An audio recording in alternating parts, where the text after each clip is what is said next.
ከኮማንዶ መሪ እስከ ጠቅላይ ሚኒስትር ቤንያሚን ኔታንያሁ ማን ናቸው? የእስራኤሉ ጠቅላይ ሚኒስትር ቤንያሚን ኔታንያሁ ሰብአዊነት ላይ በተፈጸመ ወንጀል ተከሰው የእስር ትዕዛዝ የወጣባቸው አራተኛው የዓለማችን መሪ ሆነዋል። የሩሲያው ቭላዲሚር ፑቲን፣ የሱዳኑ ኦማር አልበሽርና የሊቢያው ሙአመር ጋዳፊ ከዚህ ቀደም በዓለም አቀፍ የጦር ወንጀለኞች ፍርድ ቤት የእስር ትዕዛዝ የወጣባቸው መሪዎች ናቸው። የእስራኤል ጦር ካለፈው ዓመት ጀምሮ በፍልስጤም ፈጽሞታል ከተባለው ወታደራዊ እርምጃ ጋር በተያያዘ ነው የእስር ማዘዣው የወጣው። ሰላማዊ ዜጎች ላይ ረሃብ እንደ ጦር መሳሪያ መጠቀም፣ ግድያ፣ ሰላማዊ ዜጎች የሚኖሩበት ስፍራ ላይ ሆን ተብሎ ጥቃት መፈጸምና ማጥፋት የሚሉ ክሶች ቀርቦባቸዋል።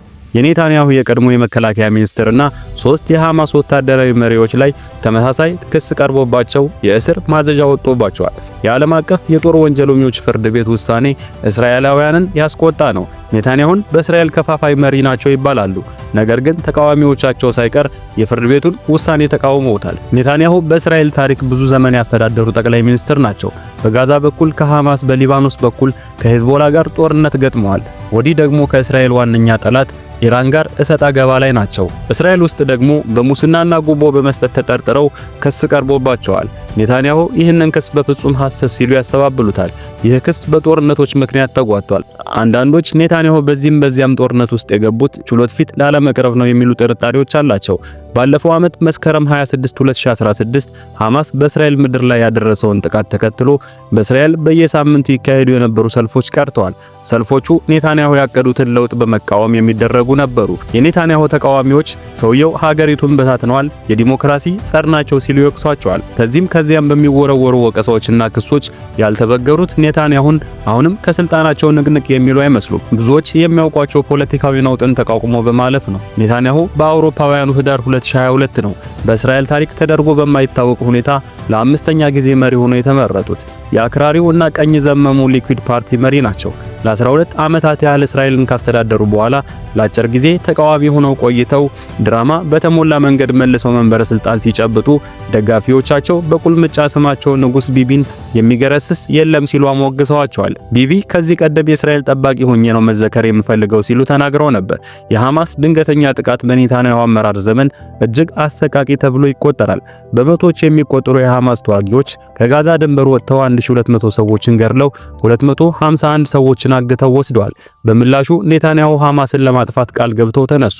ነገር ግን ከአንድ ዓመት በኋላም ይህ ጦርነታቸው እንደቀጠለ ነው። በእስራኤል ጥቃት ምክንያት ጋዛ ውስጥ ከ44000 በላይ ሰዎች ተገድለዋል ይላል በሐማስ የሚመራው የጋዛ ጤና ሚኒስቴር። በዚህ ምክንያት ዓለም አቀፍ ማህበረሰብ እስራኤል ላይ ተቃውሞውን እያሰማ ይገኛል። በኢራን የሚደገፈው የሊባኖስ ታጣቂ ቡድን ሄዝቦላ ለሐማስ እና ለፍልስጤማውያን ያለውን አጋርነት ለማሳየት እስራኤል ላይ ጥቃት ሲዘነዝር ቆይቷል። በእነዚህ ጥቃቶች ምክንያት ከ60000 ሰዎች በላይ ከሰሜናዊ እስራኤል ተፈናቅለዋል። በሐማስ ጥቃት ማግስት የኔታንያሁ ተቀባይነት አሽቆለቆለ። ደጋፊዎች ሳይቀሩ ኔታንያሁ የደህንነት ምንጮቻቸው ከፍተኛ ስህተት በመፈጸማቸው ይህንን አምነው ኃላፊነት ሊወስዱ ይገባል ሲሉ ወቀሱ። ኔታንያሁ ግን በሳቸው ላይ ያነጣጠሩትን ወቀሳዎች ገሸሽ ሲያደርጉ ቆይተዋል። ቢሆንም የሐማሱ መሪ ያህያ ሲንዋርና የሂዝቦላ መሪ ሐሰን ነስራላህ መገደላቸው እንዲሁም ሂዝቦላ ላይ የእስራኤል ጦር ያደረሰው ከባድ ውድመት የኔታንያሁ ተቀባይነት መልሶ እንዲያንሰራራ ያደረገ ይመስላል። ኔታንያሁ በቴል አቪቭ ከተማ በአውሮፓውያኑ 1949 ነው የተወለዱት። አባታቸው ቤንዚዮን ታዋቂ የታሪክ ምሁርና የጽዮናዊነት አራማጅ ነበሩ። ቤንዚዮን ቤተሰቡን ይዘው በ1963 ወደ አሜሪካ አቀኑ። ኔታንያሁ በ18 ዓመታቸው ወደ እስራኤል ተመለሱ። ለ5 ዓመት ያክል ሳይረት ማትካል በተባለ ኮማንዶ ክፍል ውስጥ ኃላፊ ሆነው አገልግለዋል። በ1972 በፍልስጤማውያን ሚሊሻዎች የተጠለፈ አውሮፕላን ለማስለቀቅ በሚደረግ ሙከራ ቆስለዋል። በ1973 ደግሞ በመካከለኛው ምስራቅ ጦርነት ተሳትፈዋል። ወንድማቸው ጆናታን ደግሞ ምስራቅ አፍሪካ ኡጋንዳ ውስጥ ነው የተገደሉት። ጆናታን ኢንተቤ ውስጥ አንድ የተጠለፈ አውሮፕላን ለማስለቀቅ በተካሄደ ኮማንዶዊ ተልዕኮ መካከል ነው የተገደሉት። ሞታቸው ኔታንያሁ ላይ ከፍተኛ ተጽዕኖ ነበረው። ኔታንያሁ በወንድማቸው ስም የጸረ ሽብር ተቋም አቋቋሙ። በአውሮፓውያኑ 1982 የእስራኤል ምክትል አምባሳደር በመሆን ወደ ዋሽንግተን አቀኑ። በዚህም የአደባባይ ሕይወታቸው በይፋ ጀመረ። ልዩ በሆነው የአሜሪካ የእንግሊዝኛ ዘይቤ ሐሳባቸውን በሚገባ መግለጽ ስለሚችሉ በአሜሪካ መገናኛ ብዙሃን ዘንድ ለመታወቅ ጊዜ አልወሰደባቸውም።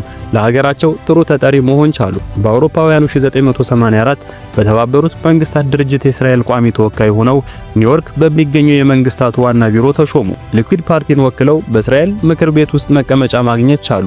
ቀጥለው ደግሞ ምክትል የውጭ ጉዳይ ሚኒስትር ሆኑ።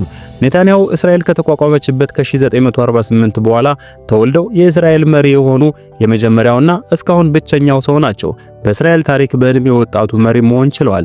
ምንም እንኳን በ1993 የተፈረመውን የኦስሎ ስምምነት ቢቃወሙም ከዌስት ባንክ ለመውጣት ፊርማ ያኖሩት እሳቸው ናቸው። ይህ ድርጊታቸው ከቀኝ ዘመን ፖለቲከኞች ተቃውሞ እንዲነሳባቸው አድርጓል።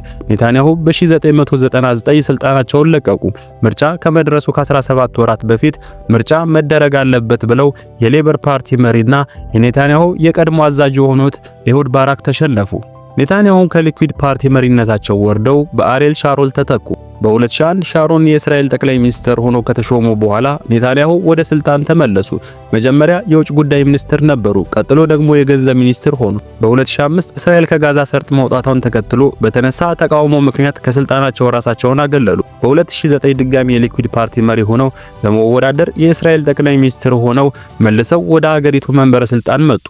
በ2009 ፍልስጤም ከእስራኤል እኩል ሀገር የምትሆንበት ሁኔታ ይመቻቻል የሚል ቃል ቢገቡም በኋላ ግን ፍልስጤም የምትባል ሀገር አትፈጠርም፣ በፍጹም አይሆንም ሲሉ በ2019 ለአንድ የእስራኤል ራዲዮ ጣቢያ ተናግረዋል። ዩናይትድ ስቴትስ የእስራኤል የቅርብ አጋር ናት። ነገር ግን በባራክ ኦባማና በኔታንያሁ መካከል የነበረው ግንኙነት የተወሳሰበ ነበር። ኔታንያሁ ወደ አሜሪካ መጥተው ለኮንግረስ ባደረጉት ንግግር አሜሪካ ከኢራን ጋር የምትገባው የኒውክሌር ስምምነት አያዋጣም ማለታቸው ተከትሎ ይበልጥ የሁለቱ መሪዎች ግንኙነት ሻከረ። ዶናልድ ትራምፕ በ2017 ስልጣን ሲጨብጡ ኢየሩሳሌም የእስራኤል ዋና ከተማ ናት ሲሉ እውቅና ሰጡ። ይህ የትራምፕ ውሳኔ ሁለቱ መሪዎችን እጅግ አቀራረባቸው። የትራምፕ ድርጊት የአረቡን ዓለም ያስቆጣ ነበር። ፍልስጤም የምስራቁን የኢየሩሳሌም ክፍል ይገባኛል ጥያቄ ስለምታነሳ ነው የትራምፕ ውሳኔ ቁጣን የቀሰቀሰው። ትራምፕ ወደ ስልጣን ከመጡ በኋላ አሜሪካ ከኢራን ጋር ገብታ የነበረችው ውል አፍርሰው ምጣኔ ሀብታዊ ማዕቀብ ጣሉ። ይህ ለኔታንያሁ መልካም ዜና ነበር። ነገር ግን ባይደን ትራምፕን በምርጫቸው ማሸነፋቸው ተከትሎ ኔታንያሁ ባይደን እንኳን ደስ አሎት በማለታቸው ትራምፕ ኔታንያሁን የሚታመኑ አይደሉም ሲሉ ወቅሰዋቸው ነበር። ከአውሮፓውያኑ 2016 በኋላ ኔታንያሁ የሙስና ምርመራ የተደረገባቸው ሲሆን ከዚህም በህዳር 2019 ከሶስት የተለያዩ ጉዳዮች ጋር በተያያዘ በጉቦ በማጭበርበርና እምነትን በማጉደል ክስ ተመስርቶባቸዋል። ኔታንያሁ ከሀብታም ነጋዴዎች ስጦታዎችን ተቀብለዋል። እንዲሁም የበለጠ አዎንታዊ የመገናኛ ብዙሃን ሽፋን ለማግኘት ውለታን ሞክረዋል ተብሎ ይከሰሳሉ። ነገር ግን ኔታንያሁ የሌለ ነገር ለማግኘት በተቀናቃኞቻቸው የተቀነባበረ ፖለቲካዊ ግብ ያለው ደባ ሰለባ መሆናቸውን በመግለጽ የሚቀርቡባቸውን ክሶች ሲያስተባብሉ ቆይተዋል። በአውሮፓውያኑ በግንቦት 2020 ፍርድ ቤት የቀረቡት ጠቅላይ ሚኒስትሩ በሙስና ክስ ዳኞች ፊት በመቅረብ የመጀመሪያ የእስራኤል ጠቅላይ ሚኒስትር ሆነዋል።